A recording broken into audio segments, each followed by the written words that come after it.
Statistics, Mann Whitney U-test, 5 marks. Introduction. One non-parametric test is the Mann Whitney U-test, which is an analog to the independent sample t-test. Mann Whitney U-test is a non-parametric test. When the assumption of a normal distribution is not met, there is another class of statistical test which can still answer important questions. These tests are called non-parametric test. It is used to analyze the difference between the medians of different data sets. By using the critical values tables, it is possible to assess the degree of observed difference is result of chances or fluke. Because Mann Whitney U-test uses the median, the Mann Whitney U-test operates on a rank order position in the overall distribution. Mann Whitney U-test should be used when comparing two places, example the microclimate of a wood compared with a field. This test can be used to investigate whether two independent samples were selected from populations having the same distribution. This test may be used with large samples when the data represent weaker measurements.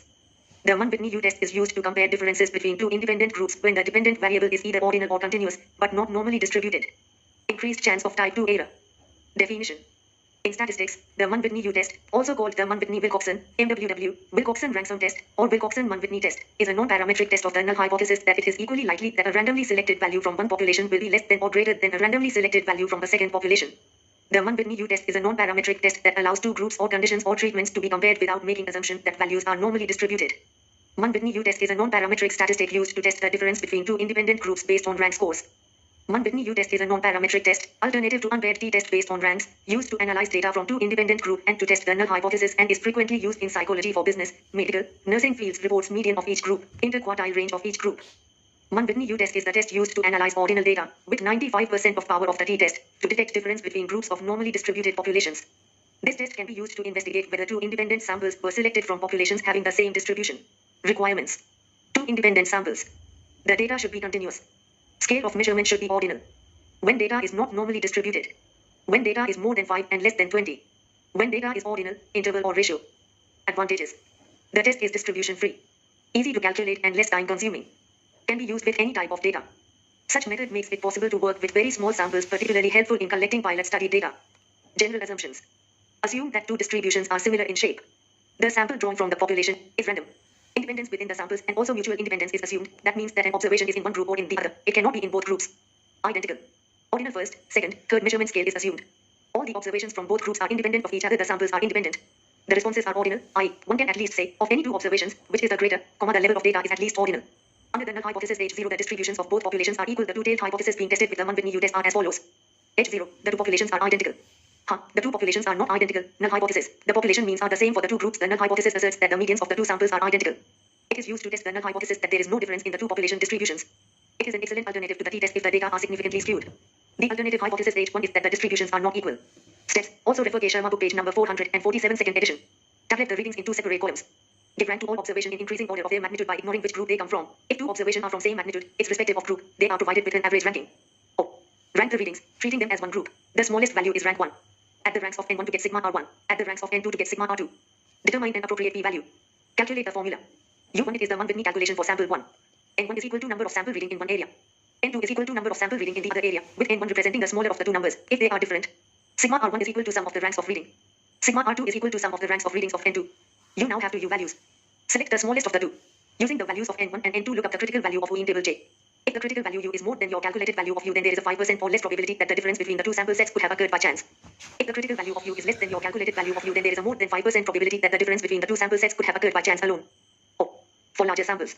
Assign numeric ranks to all the observations. Put the observations from both groups to one set, beginning with 1 for the smallest value. Where there are groups of type values, assign a rank equal to the midpoint of unadjusted rankings. E.g., the ranks of 3, 5, 5, 5, 5, 8 are 1, 3.5, 3.5, 3.5, 3.5, 6. The unadjusted rank would be 1, 2, 3, 4, 5, 6. Now, add up the ranks for the observations which came from sample 1. The sum of ranks in sample 2 is now determinate, since the sum of all the ranks equals n plus 1, to where n is the total number of observations. U is then given by where n1 is the sample size for sample 1, and r1 is the sum of the ranks in sample 1. Note that it doesn't matter which of the two samples is considered sample 1. An equally valid formula for U is the smaller value of U1 and U2 is the one used when consulting significance tables. The sum of the two values is given by knowing that R1 plus R2 is equal to n plus 1, 2 and n is equal to n1 plus n2, and doing some algebra, we find that the sum is U1 plus U2 is equal to n1 n2. Uses of Mann Whitney U-test. It can be used for everyday industry, but is more frequently used in healthcare, nursing, business, and also many other disciplines. In medicine, it is more efficient method to know the effect of two medicine and whether they are equal or not. It is also used to know whether or not a particular medicine cures the ailment or not. Combine two samples data together. Sort data in ascending order.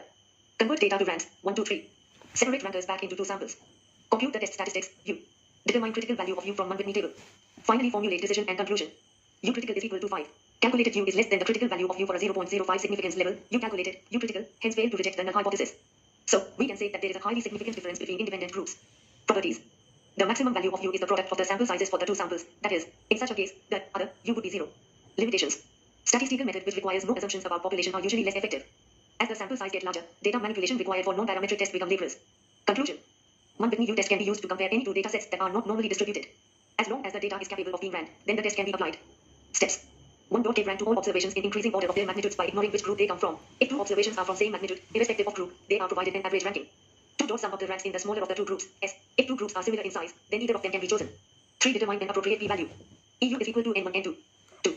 ST is equal to n1, n2, n1 plus n2 plus 1, n1. Test stat Z is equal to UEU. S. Usually parametric tests will compare the means, null hypothesis, mu1 is equal to mu2, between the independent groups, whereas the null hypothesis and the two-sided hypothesis non-parametric tests can be indicated as follows. Null hypothesis stage 0, two populations are equal. Alternative hypothesis stage 1, two populations are not equal. Disadvantages. Times provides vague ideas while diagrams offer a vague idea about the problem. It is useful only to a common man. An expert who seeks an exact idea of the problem cannot benefit from them. Times limited information classified and tabulated data provides more information than diagrams. Times low precision diagram offer a low level of precision of values. Times restricts further data analysis diagrams do not allow the user to analyze the data further. Times portrays limited characteristics diagrams tend to portray only a limited number of characteristics. Therefore, it is difficult to understand a large number of characteristics using diagrams. Times the possibility of misuse. Sometimes diagrams are misused to present an illusory picture of the problem. Times fail to present a meaningful look in certain situations if the data has various measurements and wide variation, then diagrams do not present a meaningful look. Times careful usage. If diagrams are drawn on a false baseline, then the user must analyze them carefully.